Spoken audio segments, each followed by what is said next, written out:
السلام علیکم۔ پنجاب کی ہسٹری میں آج ہم جانیں گے پنجاب کا ایک مشہور حکمران، طاقتور حکمران مہاراجہ رنجیت سنگھ کی سلطنت کا خاتمہ کیسے ہوا۔ شالامار باغ سے گڑھی شاہو کی طرف آئیں تو جہاں آپ کو مغل دور کے کئی باغات کے آثار ملیں گے، وہاں ایک گنبد نما عمارت بھی نظر آئے گی جسے بدو کا آوا کہتے ہیں۔ یہ دراصل اینٹوں کا ایک بھٹا تھا جس میں شاہی تعمیرات کے لیے پختہ اینٹیں تیار کی ہوتی تھیں۔ اس مقصد کے لیے مٹی کے اصول کو یقینی بنانے کے لیے ارد گرد کی بے شمار زمین خالی رکھی گئی تھی۔ یہ وہی جگہ ہے جہاں ان دنوں لاہور کی انجینئرنگ یونیورسٹی واقع ہے۔ رنجیت سنگھ برصغیر کی ریاستوں کا پہلا حکمران تھا جسے یورپی طرز کی فوج بنانے کا بہت شوق تھا۔ اس نے جب خالصہ فوج بنائی تو فرانس سے جنرل وینچورا سمیت کئی فوجی افسر اس کی تربیت و تدوین کے لیے بلائے۔ یہ جگہ اس فوج کے جنرل ہیڈ کوارٹر یعنی GHQ کے لیے منتخب کی گئی۔ یہ لاہور شہر سے چند میل کے فاصلے پر تھی۔ قلعہ لاہور میں رنجیت سنگھ کی سول حکومت قائم تھی اور یہ مقام فوجی طاقت کا مرکز تصور ہوتا تھا۔ انگریز فوج سے شکست تک خالصہ فوج کا یہ ہیڈ کوارٹر آباد رہا، لیکن پھر انگریزوں نے جب انہیں شکست دی تو اسے ایسا ختم کیا، پھر اس کا نام و نشان تک مٹا دیا۔ جنرل وینچورا کی بنائی ہوئی پنجاب سیکریٹریٹ کی بلڈنگ تو آج بھی موجود ہے۔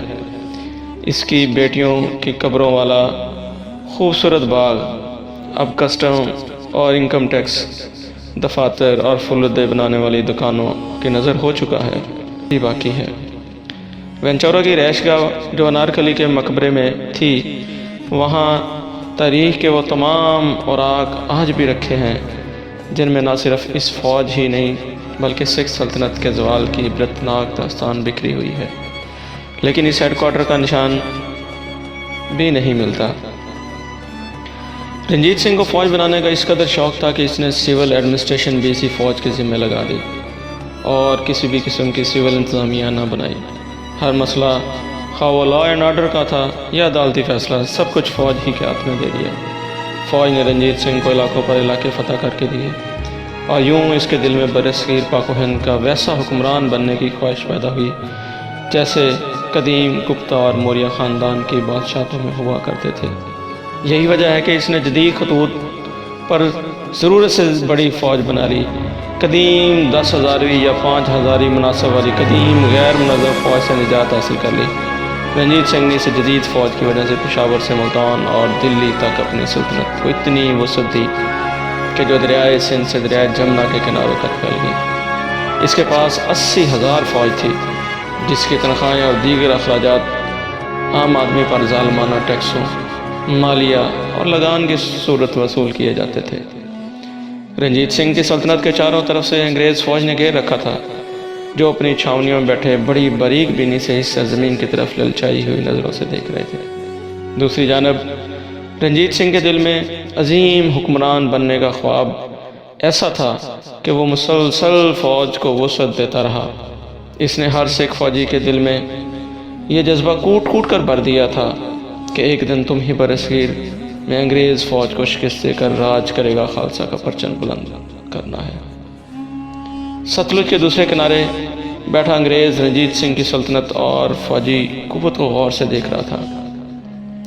جیسے ہی رنجیت سنگھ دنیا سے رخصت ہوا، سکھوں کے گروہوں میں شدید اختلافات شروع ہو گئے اور ہر گروہ تخت نشین ہونے کا خواہش مند بن گیا۔ بکھرے ہوئے سول گروہوں کے مقابلے میں ایک ہی منظم گروہ تھا، وہ تھی فوج، جو ساتھ ساتھ نظام سلطنت بھی چلا رہی تھی۔ اختلافات شروع ہوا تو بدو کے آوا کے پاس موجود فوج نے اکٹھے ہو کر یہ حلف اٹھایا کہ ملکی حالات خراب ہیں، سیاسی قیادت اپنے اقتدار کی کشمکش میں اس ملک کو تباہ کر دے گی، اس لیے ہمیں اب خود اس سلطنت کو بچانا ہے اور سلطنت بچانے کی یہ ذمہ داری دراصل شیر پنجاب مہاراجہ رنجیت سنگھ اپنی زندگی میں ہی ہمیں سونپ گیا تھا۔ اجلاس میں پڑھے جانے والے اعلامیہ میں سپاہیوں سے کہا گیا کہ مشرقی سرحدوں پر انگریز ایک بہت بڑے خطرے کی صورت میں موجود ہیں، اس لیے ہم یہ ایک ملک کسی صورت میں سیاستدانوں کے حوالے نہیں کر سکتے۔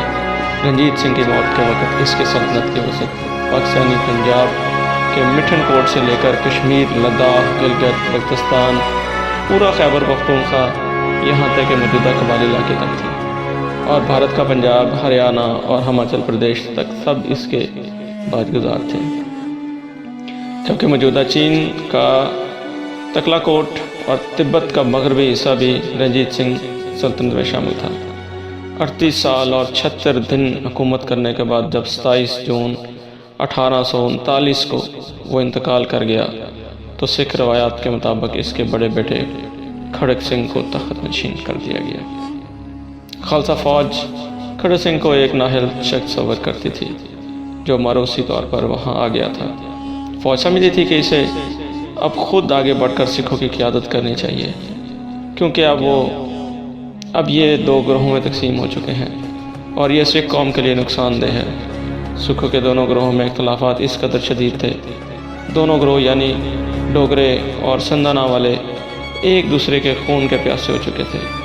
کھڑک سنگھ نے اپنے لیے ایک نیا مشیر خاص مقرر کیا جس کا نام چیت سنگھ باجوہ تھا۔ رنجیت سنگھ کا پرانا مشیر خاص اور وزیر اعظم راجہ دھیان سنگھ نے چیت سنگھ باجوہ کی تقرری کو اپنے لیے انتہائی ذلت رسوائی تصور کیا۔ اس نے دونوں کو تخت سے معزول کرنے کے لیے خوفناک منصوبہ تیار کیا۔ اس نے یہ منصوبہ خالصہ فوج کے جرنیلوں کی مدد سے ترتیب دیا۔ یوں برصغیر پاک و ہند کی پاک و ہند نے پہلی دفعہ فوج نے اپنی حکومت کے خلاف ایک خفیہ مہم کا آغاز کیا جس کا مقصد حکمران کھڑک سنگھ کی کردار کشی کرنا تھا۔ پورے ملک میں یہ پروپیگنڈا عام کیا گیا کہ کھڑک سنگھ چیت سنگھ باجوہ کے ساتھ مل کر مہاراجہ رنجیت سنگھ کی اس عظیم سلطنت کو انگریزوں سے ہاتھ میں بیچ دینا چاہتا ہے۔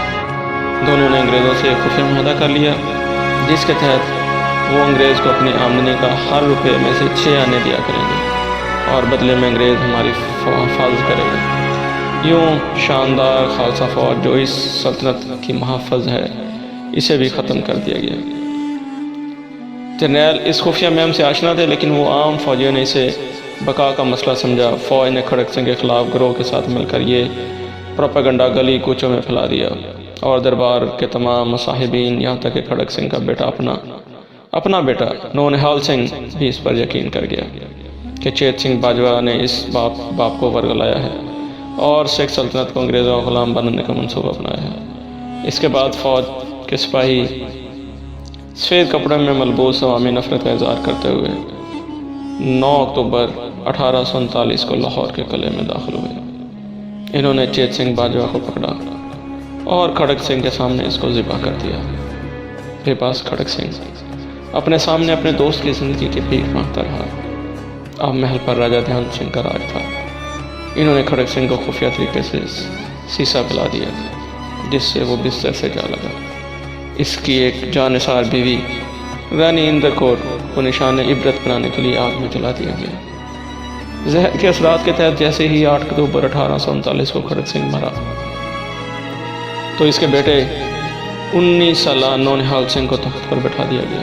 اب سکھوں پر یہ کم سن نوجوان ایک علامتی حکومت کی صورت تھا، جبکہ اصل میں فوج ہی حکمران تھی جو خود کو سلطنت کی بقا کا ضامن